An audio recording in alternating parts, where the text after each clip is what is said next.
Bienvenido a un estudio más de la Palabra de Dios. Durante los 1260 años que duró la supremacía papal, los cristianos sinceros tuvieron que optar entre renunciar a las verdades de la Palabra de Dios o pasar la vida en las mazmorras e incluso ser quemados en las hogueras. Entre ellos encontramos a los valdenses. Siglos antes del surgimiento de ese pueblo, Juan, en el libro de Apocalipsis capítulo 12, ya había profetizado de su existencia. Aquí Juan habla de una iglesia vestida de blanco, una iglesia pura, que simbolizaría la iglesia de Cristo durante la Edad Media. Habla también de un dragón, símbolo de Satanás y sus seguidores, que perseguiría a la mujer, la iglesia. Esta iglesia huiría hacia el desierto, donde Dios la sustentaría por 1260 años. Hoy aprenderemos un poco más respecto a la historia de este extraordinario pueblo.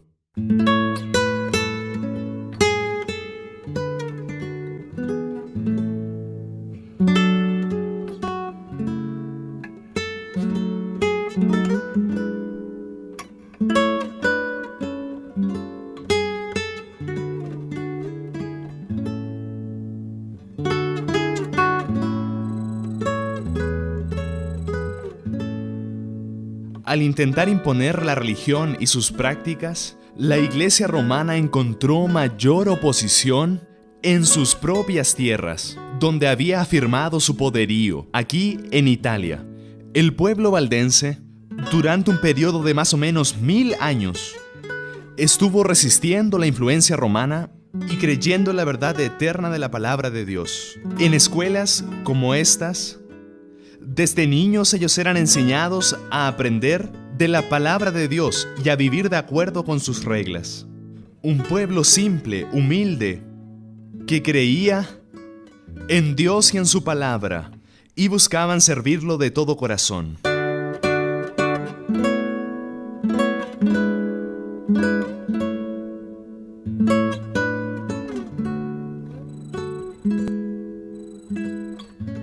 Los pastores valdenses llamados barbas enseñaban a sus miembros a ser puros, bondadosos y amigables con todos. Mantenían el amor de Dios en el corazón y deseaban compartir con otros las bendiciones que fluían.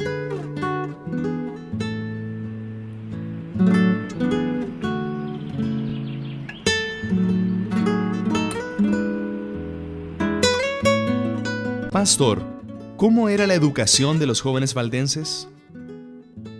La educación o formación de los predicadores, porque esta era una escuela de predicadores valdenses, era muy interesante. No tenían todos los libros de teología, de historia y otras cosas como las que usamos hoy. El libro básico era solo la palabra de Dios. Y ellos, en este caso, venían aquí por 4 inviernos y se quedaban aquí en este lugar sin salir, estudiando la palabra de Dios y preparándose para predicar el Evangelio en otros lugares. Transcurridos estos 4 inviernos, permanecían por 1 año en un lugar distante consagrándose para asumir el perfil de un verdadero ministro o predicador. Entonces era ordenado y enviado a los lugares más difíciles para predicar el Evangelio, y su trabajo como predicador era vitalicio. Él continuaba predicando la fe valdense hasta que sus energías se agotaran por la edad o enfermedad o hasta ser martirizado. Pero para ellos, este era un trabajo vitalicio, y mientras tuvieran energía, ellos continuaban predicando la palabra de Dios.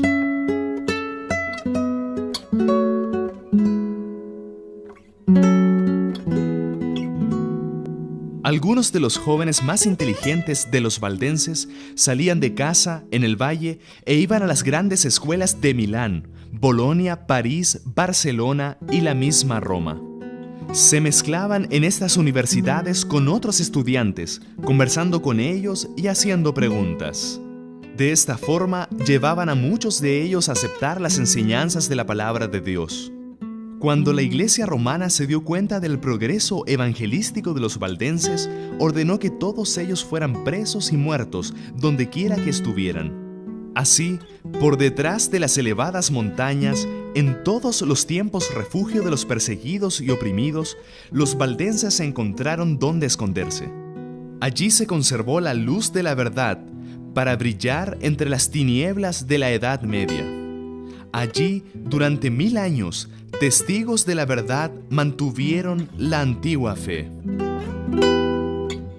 Y en un periodo de tanta persecución, siendo ellos mismos perseguidos, ¿cómo lo hacían para llevar ese evangelio a las personas que no lo conocían? Bien, entre ellos surgió aquella expresión adventista tan conocida, o sea, colportor, o colportores también, que era el individuo que llevaba consigo un pequeño morral o bolso o maleta.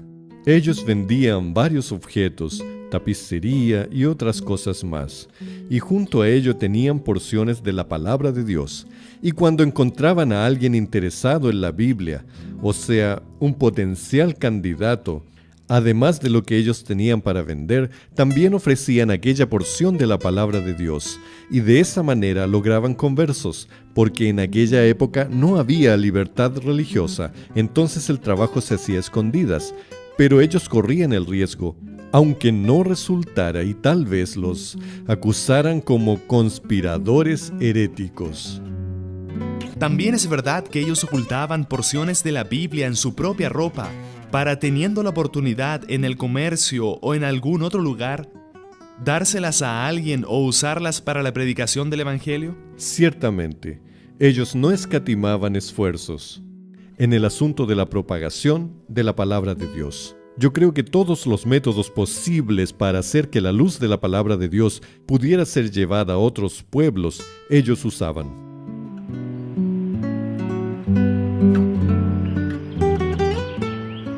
Los misioneros valdenses estaban invadiendo el reino de Satanás. Los jefes papales vieron un gran peligro para su causa en el trabajo de esos humildes itinerantes. Roma entonces decidió exterminarlos de la tierra. En 1177, el Papa Alejandro III promulgó una bula contra los valdenses. Esta bula convocó a todos los miembros de la Iglesia romana a unirse a la cruzada contra los así llamados herejes.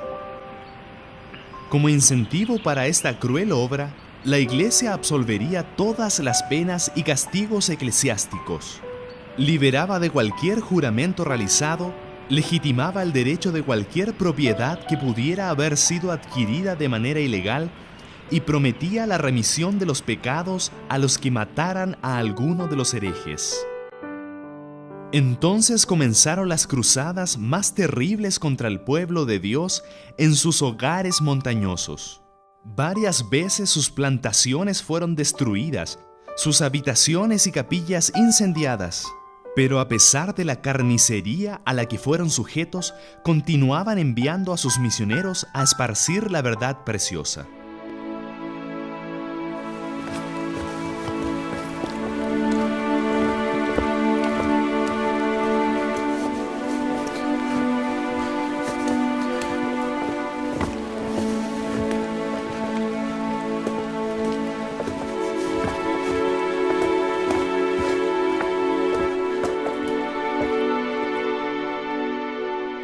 Durante el periodo de persecución, a los fieles hijos de Dios, muchos de ellos de los valdenses, encontraron aquí en esta caverna abrigo y protección y un local para adorar a su Dios verdadero.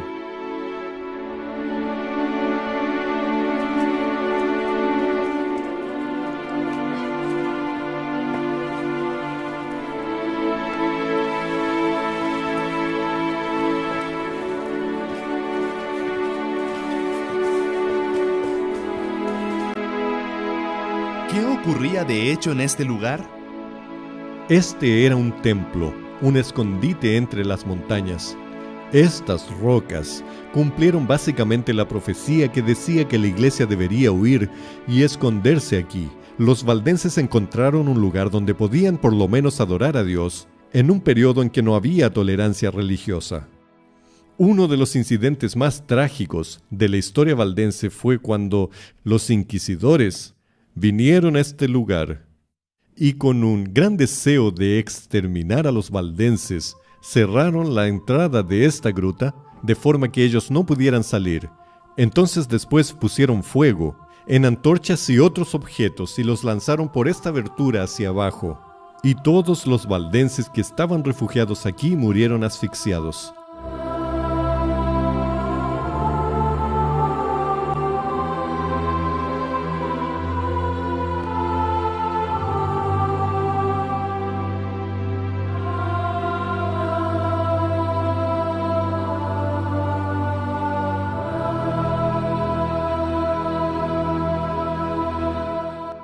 Del otro lado de los Alpes de los valdenses vivía otro grupo de perseguidos, los así llamados herejes, los albigenses.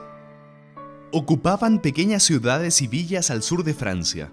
En 1198 subió al trono papal Inocencio III. Él entonces convocó a los jefes de su iglesia para discutir la mejor manera de destruir a los valdenses y albigenses.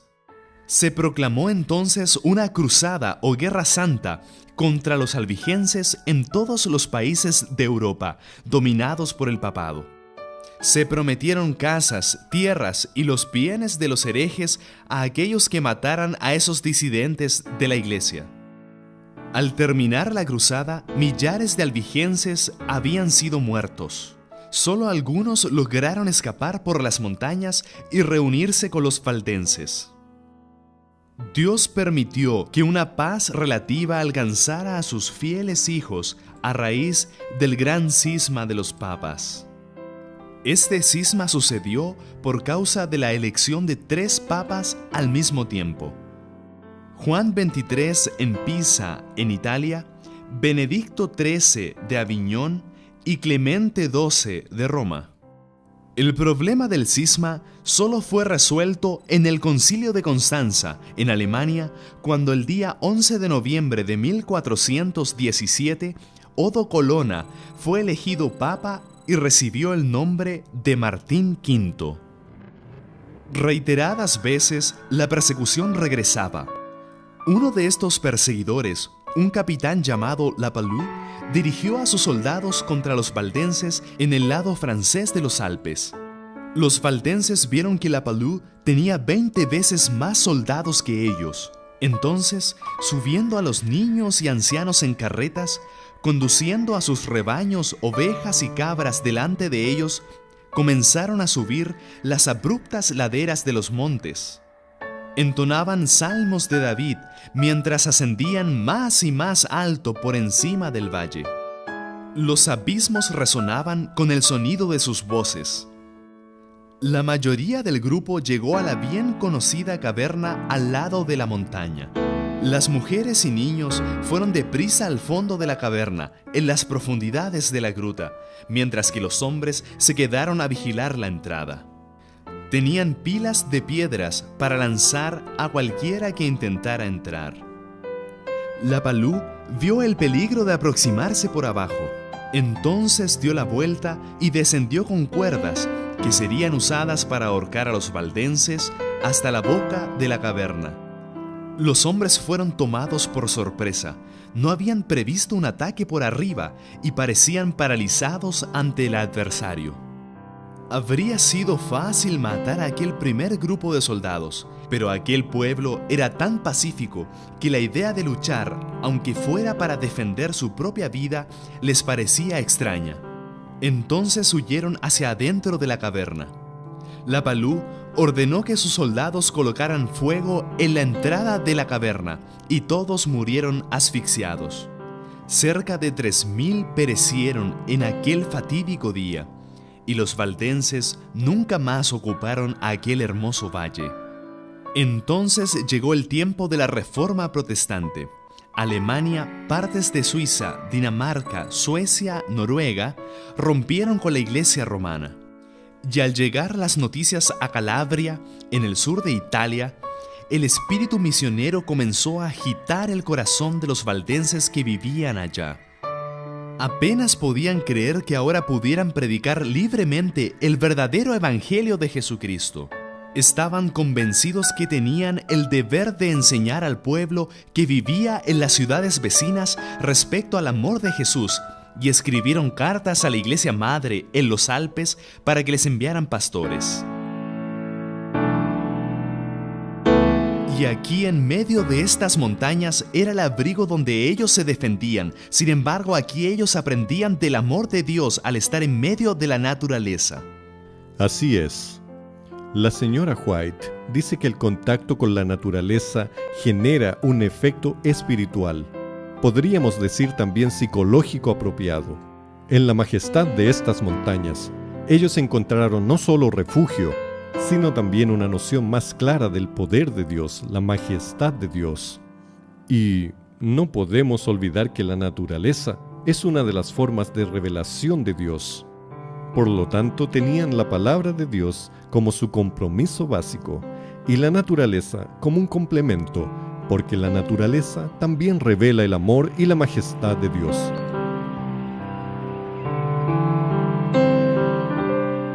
Entre los pueblos de Europa, los valdenses fueron los primeros en tener una versión de la Biblia en lengua materna. Pastor Tim, ¿cuán importante era la Biblia para los valdenses? La Biblia era la razón de la existencia del pueblo valdense. Sin la Biblia, ellos no habrían existido.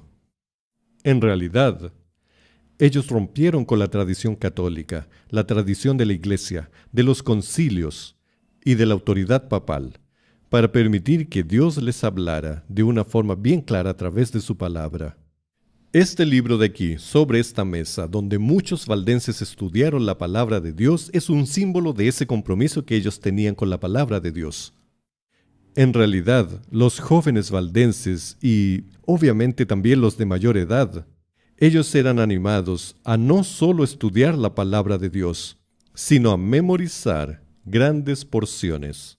Muchos de ellos sabían de memoria los 4 evangelios, así como las epístolas.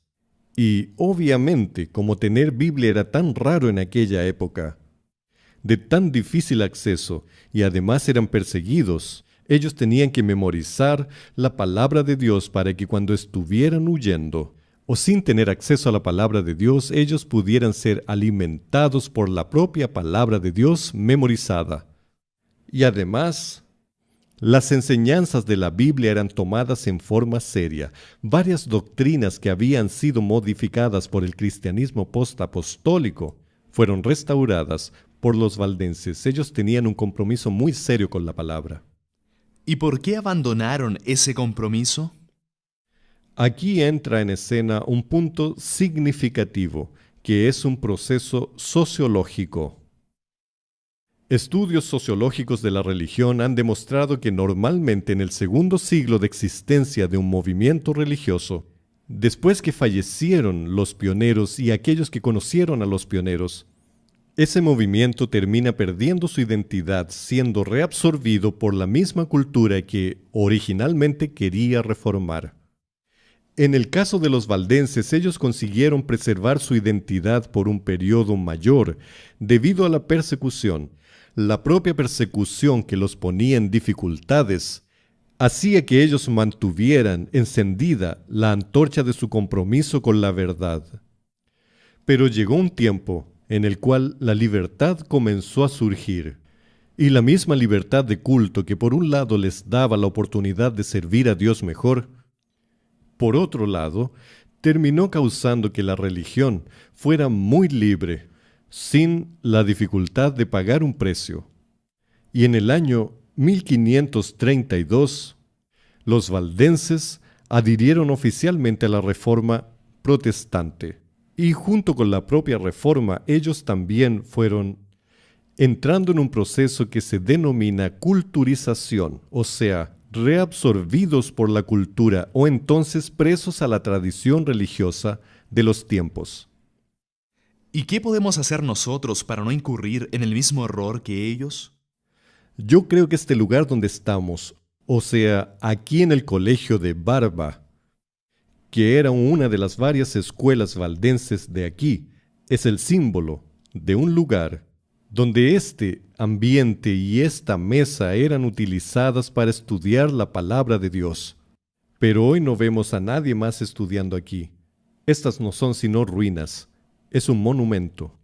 El gran riesgo que corremos como iglesia es pasar por este ciclo de ánimo y entusiasmo de un movimiento para después irnos institucionalizando y finalmente acabar cayendo en una tradición y secularizarnos. Entonces entramos en aquello que se llama la iglesia de los monumentos, donde la historia es importante, pero ya no hay más vigor espiritual. No podemos, bajo ninguna hipótesis, permitir que eso ocurra con nosotros como iglesia y como pueblo del advenimiento, donde finalmente nuestros seminarios teológicos, nuestras iglesias, no sean simplemente museos que cuenten una bella y brillante historia del pasado, pero que no tiene vitalidad presente. Tenemos que evitar la pérdida de identidad, y eso solo puede suceder con una cosa: si nos mantenemos en constante apego a la palabra de Dios, buscando nueva luz y sin contentarnos con la luz que ya tenemos que buscar nueva luz. Y un segundo punto es mantener el énfasis, el vigor evangelístico, o sea, predicar. Nuestra misión no ha terminado en el mundo y ni comprendemos completamente la palabra de Dios. Por lo tanto, siempre debemos buscar nueva luz de la palabra de Dios y proclamarla a los confines de la tierra, cumpliendo así nuestra misión. Yo creo que si estos dos factores, sumados a la dedicación a Dios a través de la Biblia y de la oración, yo creo que podemos sobrevivir a esa tendencia, como mencioné, de culturización de la fe.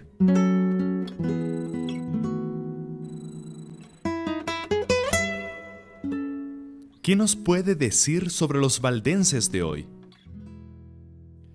Creo que son un pueblo con una rica historia, una maravillosa tradición, pero que hoy perdieron el entusiasmo. Son personas que viven de glorias pasadas. Hay aquí algunas iglesias todavía, en el propio Valle del Piamonte.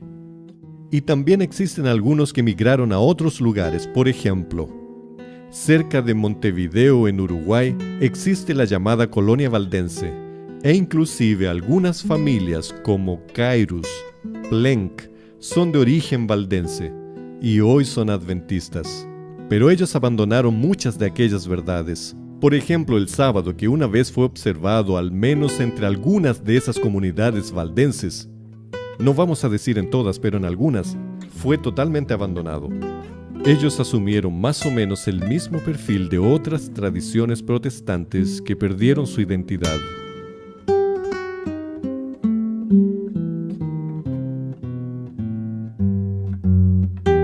La única forma de evitar el secularismo religioso es buscar nueva luz en la palabra de Dios cada día y mantener el vigor evangelístico. El primer impulso de un corazón regenerado es llevar a otros al Salvador. Tal fue el espíritu de los cristianos valdenses. Todas las verdades que descubrían estaban dispuestos a compartirlas con el riesgo de su propia vida. Por esto, me gustaría invitarlo a tomar una decisión importante hoy.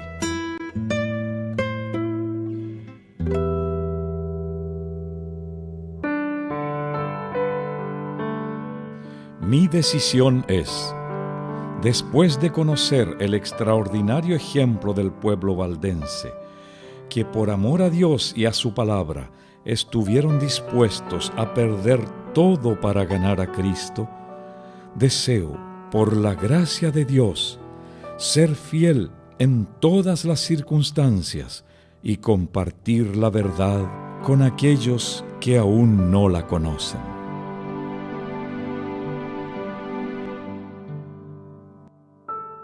Si esta es su decisión, ore conmigo ahora. Bondadoso Dios y Padre, ayúdanos a tener la fidelidad y la fe del pueblo valdense. Ayúdanos incluso en tiempo de pruebas a permanecer del lado de la verdad y así cumplir tu voluntad. Cuida de todos nosotros y que tu bendición repose sobre nuestra vida. Lo pedimos en nombre de Jesús. Amén. Como vimos hoy, los valdenses testificaron de la palabra de Dios aún siglos antes del nacimiento de Lutero. Plantaron la semilla de la Reforma que se inició en el tiempo de Wycliffe, creció amplia y profundamente en los días de Lutero y debe ser llevada adelante hasta el fin del tiempo, por aquellos que están dispuestos a sufrir todas las cosas por la palabra de Dios y por el testimonio de Jesucristo. En nuestro próximo encuentro, vamos a conocer la historia de uno de los héroes de la fe, Juan Wycliffe, la estrella de la mañana de la Reforma. Hasta entonces, que Dios lo bendiga.